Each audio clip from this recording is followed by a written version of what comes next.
All right, so $17 trillion. That's not a typo. That's not a dramatic exaggeration for a YouTube video.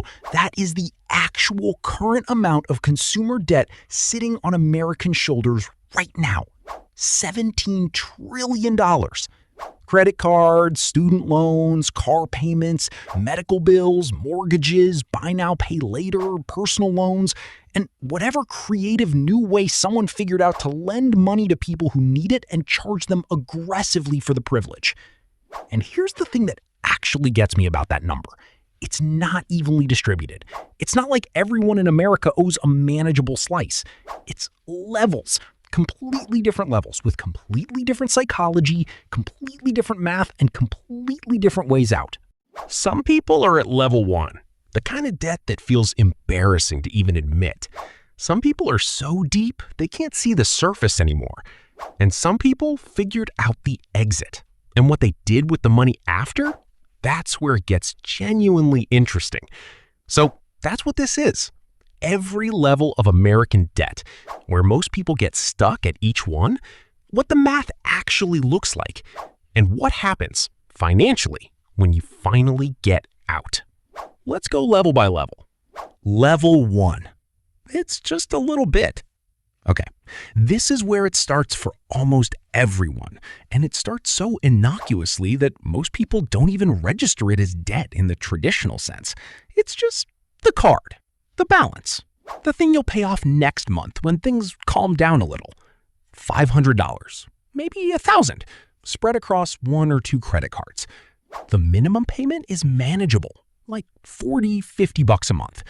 Life continues, nothing catastrophic. Here's the problem with level 1 that nobody tells you. At the average credit card interest rate right now, which is sitting above 21%, that $500 balance costs you about $8.75 every single month just in interest, just for having it, before you pay a single dollar toward the actual amount you owe. That sounds fine. $8, whatever. Except level 1 almost never stays level 1, because the psychology of having a balance changes your relationship with the card. The balance is already there. What's another dinner out? What's another small purchase? The mental accounting shifts. I already owe money. I'll deal with all of it later. And later is where level 2 lives. The move at level 1. And look, this is the one that matters most because it's the easiest to execute here, is to treat that balance like it's actually on fire. Because mathematically, it is. 21% interest is not a manageable inconvenience. It is the most expensive money you will ever borrow in your life outside of a payday loan. Call the credit card company. Ask them to lower the rate. They do this more often than people think. It takes 5 minutes. Worst case? No. Best case, you just saved yourself hundreds of dollars for a 5-minute phone call. Then, every dollar above the minimum goes to that balance, not to savings yet, not to investing yet, to the fire. Level 1 is not a crisis, but left alone, it becomes one. Level 2. This level is just like, okay, it got away from me. Debt is around $5,000 to $20,000. Level 2 is where the embarrassment starts. Not because there's anything shameful about it, but because at this level, most people start hiding it. From partners, from family, sometimes from themselves. The number is big enough that looking at it directly feels uncomfortable. So they don't. They make the minimum payments. They don't calculate the total. They just manage it month to month and try not to think about the full picture. Here's what level 2 actually looks like in practice. 2 or 3 credit cards, each with a balance. Total somewhere between $5,000 and $15,000. A car payment that's probably heavier than it should be. The average new car payment in America right now is around $750 a month. And maybe the beginning of student loan payments starting to come due. Add that up. Minimum credit card payments, maybe $300 a month. Car payment, $750. Student loan minimum starting another $200 maybe. That's $1,250 a month just in debt payments, before rent, before food, before anything else. And here's what's happening in the background that makes level 2 genuinely dangerous. The minimum payments on those credit cards, they're designed to keep you in debt, not to help you escape it. A $15,000 credit card balance paid at minimums only takes approximately, and I want you to actually hear this, 31 years to pay off. 31 years, at which point you'll have paid nearly $26,000 in total for $15,000 worth of stuff you bought years ago. $26,000 for $15,000. The math on minimum payments is not a slow path out. It's a trap with a polite monthly statement. The strategy at level 2 is the debt avalanche or the debt snowball, depending on your psychology. We covered both in a previous video, but the short version. If you need momentum, attack smallest balance first. Get a win, then the next one. If you can handle delayed gratification, attack highest interest rate first. Saves the most money mathematically. Either one works dramatically better than minimums. The enemy is not which strategy you pick. The enemy is picking neither and just paying whatever shows up on the statement every month. Level 3, it is like, this is actually serious. Debt $20,000 to $60,000. Student loans or credit cards or dream car loan.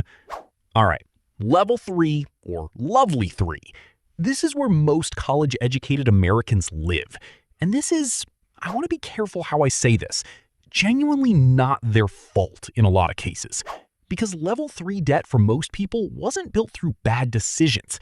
It was built through decisions that seemed completely reasonable at the time. Go to college. Everyone said it was worth it. Take the student loans. It's an investment in your future. Get the car. You need transportation for work. Put the moving expenses on the card. You'll pay it off once you're settled. Each individual decision, rational. Together, $45,000 of debt at 24 years old. And here's the thing about level 3 that separates it from the earlier levels psychologically. At level 1 and 2, you could theoretically sprint your way out. Extra shifts, sell some stuff, aggressive payments for 6 months, done. Level 3 debt is a marathon, and marathons break people who trained for sprints. The income at this level, if you went to college, maybe you're earning $45,000 to $70,000 a year. Take home, call it $32,000 to $48,000. Your debt payments might be eating 20 to 25% of that take home every month for years. That pressure, sustained month after month, is where people make bad secondary decisions. They take out personal loans to consolidate, sometimes at rates that aren't actually better. They drain their 401k early and pay the 10% penalty plus income tax on top. They stop contributing to retirement entirely, which costs them far more in the long run than the debt does. The level 3 traps are expensive, not because the debt itself is unmanageable. It is manageable, but because the stress of it drives decisions that compound the damage. What actually works at level 3? Income increase first. Cutting expenses has a floor. Income doesn't. Every $1,000 a month in additional income, whether from a raise, a job switch, a side hustle, applied aggressively to the highest rate debt, changes the timeline dramatically. Income-driven repayment on federal student loans, if eligible, actual government program that caps payments at a percentage of discretionary income. Most people eligible don't know it exists or don't apply. And stop the bleeding before attacking the debt. No new debt while paying off old debt. That sounds obvious. It isn't for a lot of people at this level because the card is still there and it still works. Level 4 is like, I can't see the surface anymore. Debt $60,000 to $150,000 plus. Everything combined here. Level 4 is heavy. Medical bills that insurance didn't cover. Graduate school loans. The mortgage that felt manageable when rates were 3% and now doesn't after a refinance. Multiple car payments in a household. Credit card debt that got out of control during a job loss or a health event or a divorce. People at level 4 didn't get here by being irresponsible. They got here by being human. by having things go wrong, by having a system that extends credit aggressively and then charges aggressively for it. And the psychological weight of level 4 debt is genuinely different from the earlier levels. It's not just financial stress. It affects sleep. It affects relationships. It affects decisions at work. It becomes part of how a person sees themselves. I'm someone who's bad with money, which usually isn't true. It's just a lot went wrong at once, and the numbers got big. Here's what actually moves the needle at level 4. First, full picture clarity. Most people at this level avoid looking at the total because the total is painful, but you cannot navigate without knowing where you are. Total every debt, interest rate on each one, minimum payment on each one, monthly income after tax. The number might be uncomfortable.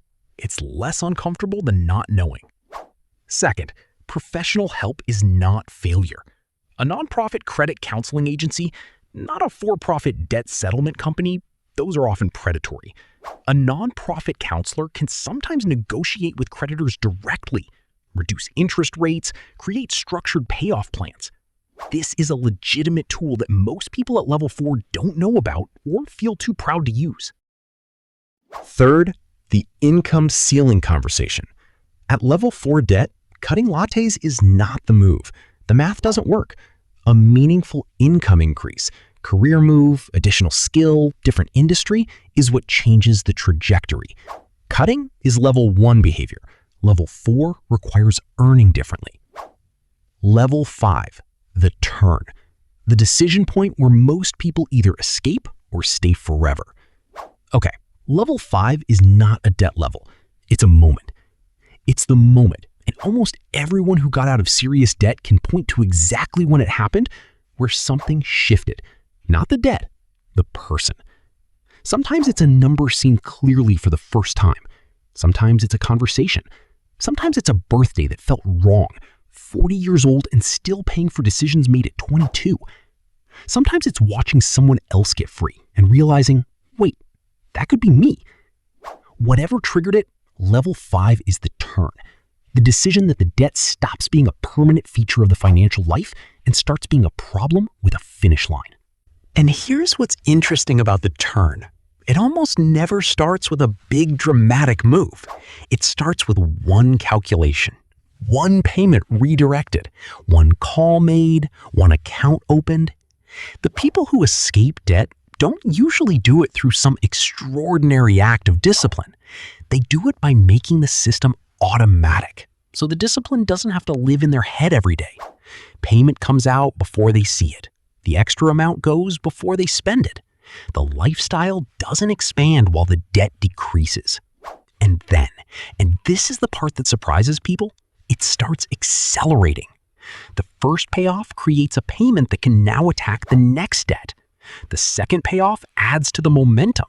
The third, this is the snowball, feels almost fast compared to where it started. Level 5 is not the hardest level. Level 4 is the hardest level. Level 5 is just the decision. The hardest part is usually just making it. Level 6 is something different. It is just like the other side. Debt, $0 consumer debt, the month everything changes. There's a specific month, and people who've been through this describe it almost identically, where the last non-mortgage payment clears, the last credit card, the last student loan, the last car payment. And the money that was leaving every month just stays. That feeling is genuinely hard to describe to someone who hasn't experienced it. It's not just financial relief, it's space. Mental space that was quietly occupied for years by the low-grade stress of owing money, gone. The monthly math is suddenly different. The checking account looks different at the end of the month. And here's where level 6 becomes either the beginning of something or just a reset back to level 2. Because the danger at level 6 is real. The money that was going to debt payments is now available. And available money, for most people, becomes lifestyle almost immediately. The car gets upgraded, the apartment gets nicer, the spending expands to fill the space. Which is fine if it's intentional. which it almost never is. The people who turn debt freedom into actual wealth, they do one specific thing. They redirect the payments. Whatever was going to debt, same amount, same date, same month, goes to an investment account now. The lifestyle doesn't see it. The brain doesn't register it as available. It just moves to a different destination. $300 a month that was a car payment now goes to an index fund. $400 that was student loans now goes to an investment account. $600 that was credit cards into the market. This is the phantom payment concept. And at level 6, if you execute it, the wealth building that should have been happening during the debt years starts all at once, aggressively. Level 7 is what you need. Haha. Let's make it debt as a tool. Understanding good versus bad debt. Level 7 is where the relationship with debt changes entirely. Not all debt is the same. Most of this video has been about consumer debt, the kind that costs you money and gives you nothing back, except the thing you bought. Credit cards, car loans, personal loans, bad debt.